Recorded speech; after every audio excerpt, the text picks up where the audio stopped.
E aí, galera? Hoje nós vamos falar sobre metas dentro da sua dança e também vamos falar um pouquinho sobre composição coreográfica. Sabe aquelas metas que a gente cria quando o ano começa? Você faz lá a sua listinha de coisas que você quer melhorar, de coisas que você quer crescer, de lugares que você quer visitar. E a dica que eu dou hoje é para você fazer essa mesma lista ou fazer do jeito que você preferir para você alcançar as suas metas dentro da sua dança. Então, é muito importante você criar metas pequenas e também metas grandes. É importante criar metas pequenas para que quando você não alcance as suas metas grandes, você não se frustre e que você não ache que você não conseguiu alcançar nada naquele ano. Então, as minhas metas, normalmente, eu divido em metas mensais e metas anuais. Então, eu divido metas pequenas, coisas que eu quero realizar a longo prazo e coisas que eu quero realizar naquele mês. Então, por exemplo, dentro da minha dança, eu listei esse ano algumas metas pequenas, que algumas eu já consegui alcançar. Então, essa é a vantagem de conseguir estabelecer metas pequenininhas, que aos poucos, quando você vê, você chegou na sua meta maior e você não fica se preocupando em só alcançar algo muito grande. Cada conquista, a gente sabe, né, nesse meio de bandas e fanfarras, cada evolução já conta muito e já agrega muito para a nossa vivência e para a nossa experiência. Então, a minha lista pequena que eu fiz para esse ano foi que eu conseguisse treinar com mais frequência. Eu tô conseguindo alcançar isso. Que eu conseguisse beber mais água, porque eu sou um desastre para beber água e é muito importante a gente se hidratar muito, principalmente quando a gente gasta muita energia. E também que eu conseguisse alongar mais o tronco. Esse ano eu tive uma lesão no meu braço, né? Eu tive tendinite. Isso me fez refletir no quanto eu tenho que alongar mais os meus ombros, os meus braços, o meu tronco e não só apenas as pernas, né? O nosso corpo é um todo. Então eu estabeleci essas 3 metas pequenas, anuais, mas que eu já consegui alcançar elas aí nos 6 primeiros meses do ano. Então é muito importante você estabelecer metas pequenininhas e isso é muito relativo. Às vezes uma meta que para mim é muito grande, para você pode ser pequena e vice-versa. Então você tem que pensar com você, fazer a sua listinha de acordo com as suas necessidades e de acordo com as coisas que você acha que é necessário evoluir. Às vezes algumas dessas coisas que eu já tenho na minha lista você já realiza brilhantemente, então você pode criar a sua própria lista. Aí nas minhas dicas grandes, eu já incluí um pouquinho de flexibilidade, né, que os anos aí vão passando, nós já não temos mais 15 anos, não dá para ficar desleixando com alongamento, eu tô me alongando todo dia para conseguir manter e para alcançar as minhas metas grandiosas, que no caso são conseguir voltar a fazer a abertura frontal, né, que é a abertura la seconde, que eu acabei perdendo ao longo dos tempos aí, que eu acabei me lesionando também numa aula de balé, e eu não realizei mais. Então, eu estabeleci isso como uma meta grande. É importante a gente pensar que quando a meta é grande, a gente não vai conseguir executá-la da noite para o dia, né? A gente não vai conseguir riscá-la da nossa lista tão cedo, ou talvez consiga, mas é importante ter um pouquinho de paciência, tanto com as pequenas quanto com as grandes.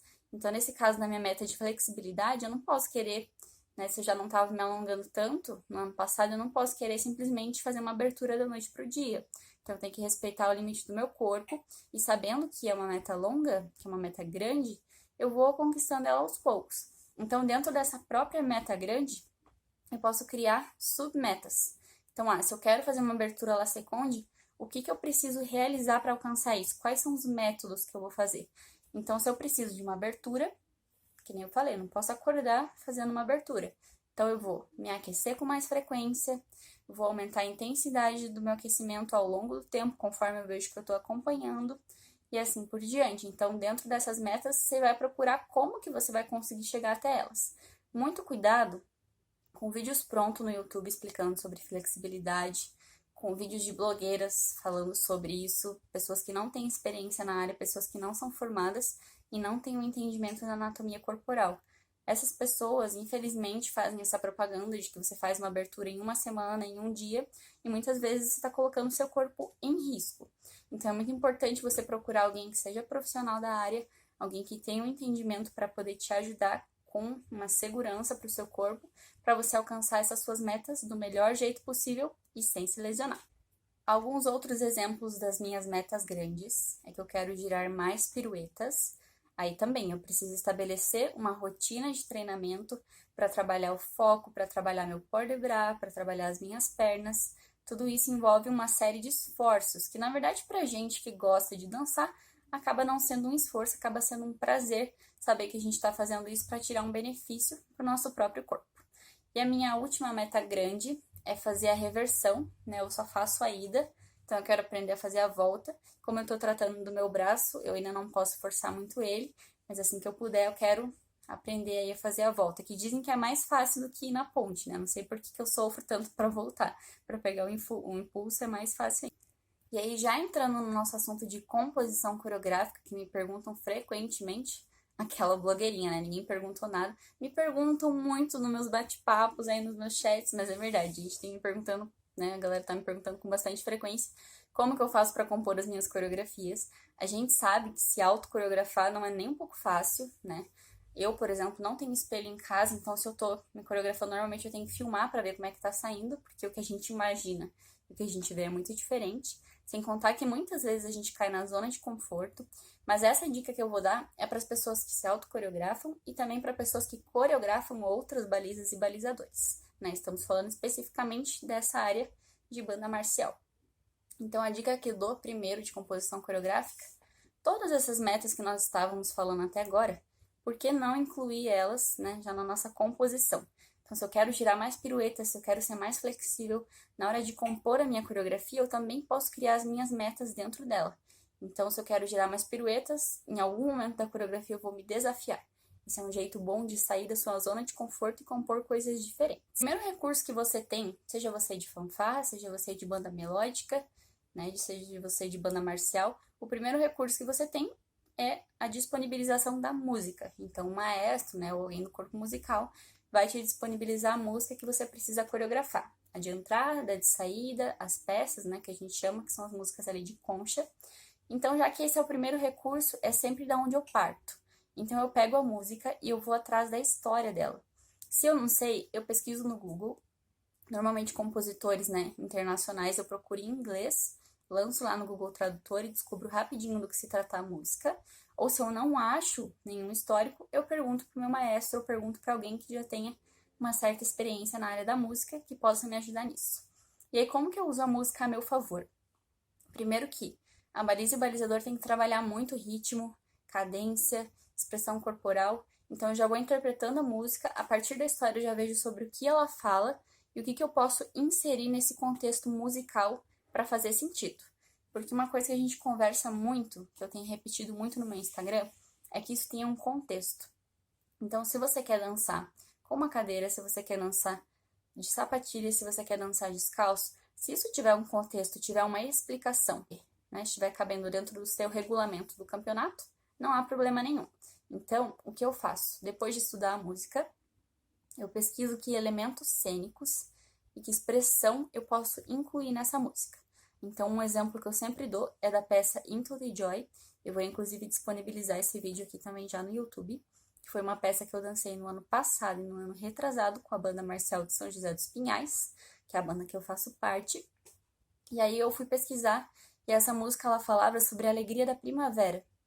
E aí eu quis trazer essa música para um contexto brasileiro e atual. Como é uma música internacional e erudita, eu pensei como que eu podia deixar isso mais acessível para mim e para quem estivesse assistindo. E aí o que eu fiz? Eu fui atrás de elementos da primavera dentro das danças populares. E aí eu encontrei o carimbó, né? Encontrei a dança que a galera faz, a dança circular, que fala muito sobre a natureza. E o elemento cênico que eu usei, além da técnica carimbó, foi uma saia floral, que também, incluindo o tema primavera, tinha um contexto. E aí, depois que eu já pesquisei a música, já pesquisei os elementos cênicos, a expressão corporal, já escolhi as técnicas de dança que eu vou querer usar. Eu normalmente faço mais uso do balé, do jazz e também da ginástica rítmica, que são práticas que eu tenho mais contato, mas volta e meia eu dou uma pesquisada em algum outro estilo para também aumentar o meu repertório. Depois que eu fiz tudo isso, eu vou dividir os aparelhos dentro da música. Como eu já comentei, eu sou totalmente contra improvisos, então eu acho muito importante você de fato criar a sua coreografia.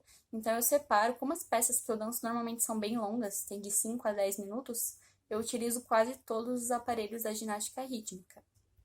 Então na hora de separar, né, eu uso lá, por exemplo, a fita, o arco, a bola e a massa numa peça. Aí eu separo em que momentos da música eu acho que combina com o ritmo. Por exemplo, a fita tem os movimentos de espiral, movimentos mais constantes e mais rápidos. Então, eu incluo ela em momentos da música que estão mais rápidos.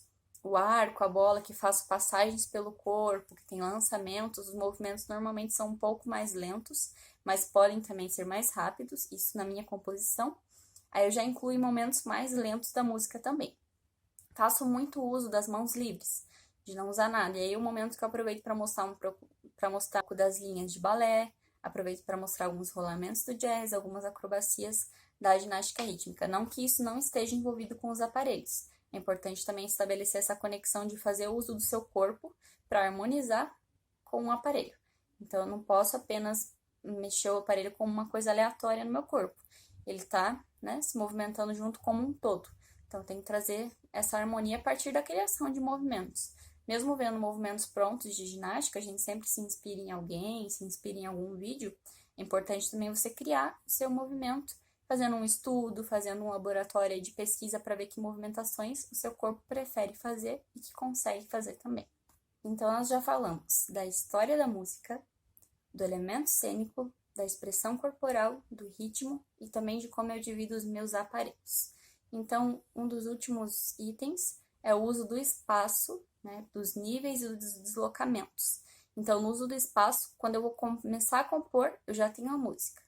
Eu já dividi em que momento eu vou usar o aparelho. Então, se eu vou começar com a fita, eu já estabeleço um roteiro de deslocamento, para não ficar só numa fileira. Então, agora nesse primeiro 8 eu vou só para frente. Agora eu vou deslocar na diagonal, agora eu vou deslocar em linha reta. Então, eu estabeleço esses deslocamentos prontos e também os níveis eu costumo usar intercalados para não ficar muito cansativo a apresentação. Então, se eu acabei de fazer um rolamento no chão, eu vou usar o nível médio, vou fazer uma transferência de peso, vou fazer um plié, né? E se eu já fiz o uso do médio, o próximo que eu faço é um salto. Então, eu procuro intercalar nível baixo, médio e alto, e deslocamento em diagonais, em linhas horizontais e em linhas verticais. Isso me ajuda bastante a compor a coreografia de uma maneira diversificada. E aí, com relação aos quesitos complementares, né, que são expressão corporal, o seu contato com o público, flexibilidade, acrobáticos, técnica de dança, eu recomendo que cada um utilize no seu limite, né? Como expressão corporal é algo muito próprio, não tem uma receita pronta de uma expressão corporal. Uma coisa que eu recomendo apenas é que vocês tentem seguir o ritmo da música, né? Então, se a música está num momento lento, aproveitar isso para intensificar as movimentações. Se está num momento rápido, é um momento mais alegre. Então, você interpretar da forma que você achar melhor para incluir essa expressão corporal.